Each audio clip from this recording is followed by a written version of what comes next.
have seen in the first part we have seen that the last ruler of the Mughal dynasty. The another topic is the Bengal, and the third last topic is the Rajput states. These three topics we have seen in the part one. Now today we will see the two parts in this part two, the Sikh Empire and the Maratha Empire. Okay, students, we will see that the Guru in the first our topic is Sikh Empire. The Guru Nanak found a Sikhism in the 15th century. जो गुरु नानक थे बेटा उनने जो Sikhism था वो 15th century में found किया था। जो सिखिज़म थे वो एसोसिएटेड विद किससे एसोसिएटेड थे? विद द गुरु ट्रेडिशन के साथ एसोसिएटेड थे। और साथ ही साथ जो सिखिज़म के अंदर उनके टोटल 10 गुरु बॉर्न हुए थे, उसमें से जो 10th गुरु थे उनका नाम क्या था? गुरु गोबिंद सिंह। और ये गुरु गोबिंद सिंह ने क्या करा था? सबको एक साथ यूनाइटेड, सबको एक साथ मिलाया था सिख्स के साथ और एस्टेब्लिश्ड, और उनने सिख स्टेट बनाया था। सब सिख लोगों को साथ में मिला के उनने एक अपना खुद का एक सिख स्टेट बनाया था। अब जब गुरु गोबिंद सिंह की डेथ हो गई, उसके बाद जब बंदा बहादुर थे उनने क्या करा था? एक रिवॉल्ट छेड़ा था मुगल एम्पायर के खिलाफ। और ये सिख लोग थे कितने पार्ट में, ग्रुप्स में डिवाइडेड? टोटल 12 ग्रुप्स के अंदर डिवाइडेड थे सिख लोग। Okay, the Ranjit Singh a powerful leader of the शुक्राचार्य clan develop the Sikh empire. और यहाँ के जो राजा थे सिख एम्पायर के, वहाँ पे जो कौन थे? रंजीत सिंह थे, जिसने मेन स्टूडेंट, ये मेन पॉइंट है, इंपॉर्टेंट पॉइंट है, टिक कर लेना कि मेन लीडरशिप जो थी सिखिज़म की वो किसके अंडर में थी? रंजीत सिंह के पास थी। ही कॉन्कर्ड, उसने बहुत सारे स्टेट्स को कॉन्कर कर रखा था, जैसे लाहौर, अमृतसर, कश्मीर, पेशावर, मुल्तान जैसे देशों को उसने अपने अंडर में रखा था। वहाँ पे वो जीता था और उसने कॉन्कर किया था। और उसने इस सारी जगह उनने सिख एम्पायर की एक टेरिटरी खड़ी कर दी थी। वास्ट टेरिटरी मीन्स बहुत बड़ी टेरिटरी। और उसने अपने जो उसकी जो मेन खासियत थी वो ये थी कि उसकी आर्मी ऐसा जो यूरोपियन जनरल्स और सोल्जर्स से भरी हुई थी। और उसकी आर्मी ऐसा जैसे यूरोपियंस के अंदर आर्मीज़ होती है, ऐसा मॉडर्न आर्मीज़ होती है, इस तरीके की आर्मी थी रंजीत सिंह की। इन लाहौर ही सेट अ कैनॉन फैक्ट्री, और साथ ही साथ उसने लाहौर के अंदर खुद की एक कैनॉन फैक्ट्री भी सेट कर रही थी। और साथ ही साथ he was the religiously library. और रिलीजियसली लाइब्रेरी मीन्स वो एक तो रिलीजियस को बहुत अच्छे से मानता था, लाइब्रेरी मीन्स एकदम अच्छा राजा था, जिससे सारे लोगों को जो भी होते थे उनकी बातें सुनता, उनको अच्छे से फैसला देता और वो सारी चीज़ें करता था। ओके, और जब उसकी डेथ हुई, उसकी डेथ 1849 एडी में उसकी डेथ हुई से वहाँ पे सिख एम्पायर पूरा ख़त्म हो गया था। और उसके बाद फिर ब्रिटिश का राज स्टार्ट हो गया था 1849 एडी के बाद। ओके, ये था हमारा सिख एम्पायर। और स्टूडेंट्स, उसके बाद हमारा जो सेकंड टॉपिक है वो है Maratha empire. Now we will see the Maratha empire. The main role of the Maratha empire was the Chhatrapati Shivaji. जो मेन रोल था किसका था? छत्रपति शिवाजी का था।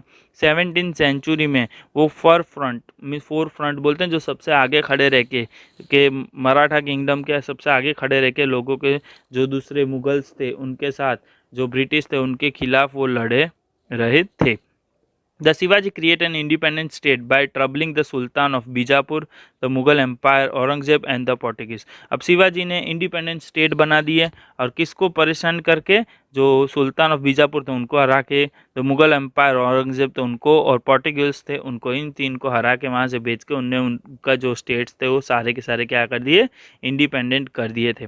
अब उनके लीडरशिप के अंडर में तो मराठास ने क्या अडॉप्ट किया था? तो ग्वालियर वेरफेयर इन द साउथ। हमने ये मेन पॉइंट है स्टूडेंट्स, टिक कर लेना कि उनके लीडरशिप के अंडर में, छत्रपति शिवाजी के अंडर में मराठास ने ग्वालियर्स वेलफेयर को अडॉप्ट किया था। और साथ ही साथ ही एस्टेब्लिश्ड, और उनके साथ उसने और क्या चीज़ें एस्टेब्लिश करी थी? Efficient, systematically, democratic regime for an independent state. अब ये मेन पॉइंट्स है, ये तीन चीज़ें उसने एफिशिएंटली, सिस्टमेटिकली, डेमोक्रेटिक रिजमाइंस, ये सारी चीज़ें उसने एज अ रेजिमेंट उसने करी थी। अब along with this, the achievements Shivaji noble character and the genius policies were include, और साथ ही साथ ये सारी चीज़ों से थी, और उसी के साथ जो शिवाजी थे उनका जो एक कैरेक्टर था बहुत ही अलग था, और उनकी पॉलिसीज़ जो लड़ने की पॉलिसीज़ होती वो भी पूरी डिफरेंट होती थी।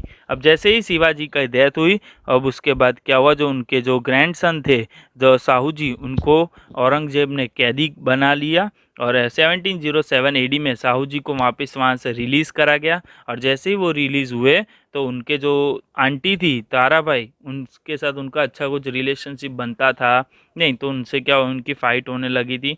फिर उनके साथ ही एक और उनके जो फ्रेंड थे वो पेशावर बालाजी विश्वनाथ।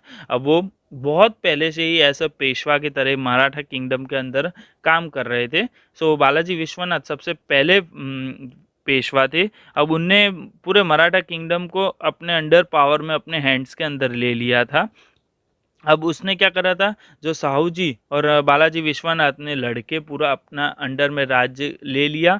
और उसके बाद जब बालाजी विश्वनाथ उस पर जो राज करने लगे थे, तो उसके बाद क्या हुआ, 1720 एडी में उनकी डेथ हुई। और उसके बाद जो उनके सन थे बाजीराव, फिर उन्होंने ये पूरा संभालना स्टार्ट कर दिया, उनका जो पेशवा का जो किंगडम था वो। और बाजीराव अनदर पेशवा बन गए जब बालाजी विश्वनाथ की डेथ हुई इसके बाद। और उसके बाद जो बाजीराव वन थे स्टूडेंट्स, वो बहुत ही अच्छे स्किल वॉरियर थे और पॉलिटिशियंस भी थे। ऐसा politician means swayed politician, means कि जो सामने वाले राजा को यूं हथियारों से तो हराता ही हराता है, साथ में उसको दिमाग से भी हराए, उसे क्या बोलते हैं, स्वेड पॉलिटिशियन बोलते हैं। ओके, उसकी फाइटिंग करने की जो बैटल में बहुत ही अलग ही मेथड्स थी। अब उसके बाद he merge many Mughal territories in the Maratha empire, और उसने बहुत सारे मुगल टेरिटरीज को अलग अलग को एक साथ मुगल एम्पायर के साथ जोड़ा, और साथ ही साथ उसने क्या बना दिया, उसे ऐसा मुगल स्टेट बना दिया था। और उसने बेटा 3 जगह कॉन्कर करा था।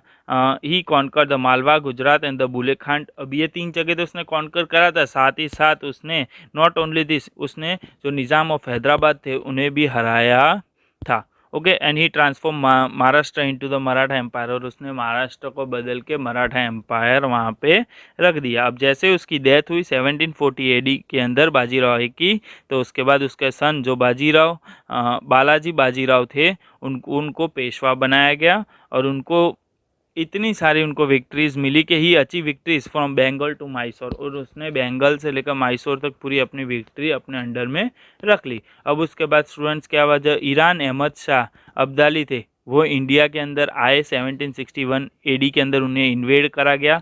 उसके बाद जो थर्ड बैटल थी पानीपत की, वो मराठास और अहमद शाह अब्दाली के बीच में हुई थी।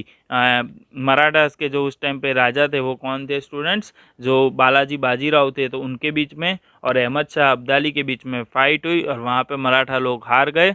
और जो बालाजी बाजीराव थे उनको जैसे ही पता चला कि हम वॉर के अंदर हार गए, तो ये न्यूज़ सुनते ही उनको वहाँ पे उनकी डेथ हो गई। और इसी से क्या हुआ कि जो मराठा किंगडम थे वो वीक हो गया, और एज पावर रिजल्ट क्या हुआ स्टूडेंट्स, कि वहाँ पे ब्रिटिश का राज आ गया।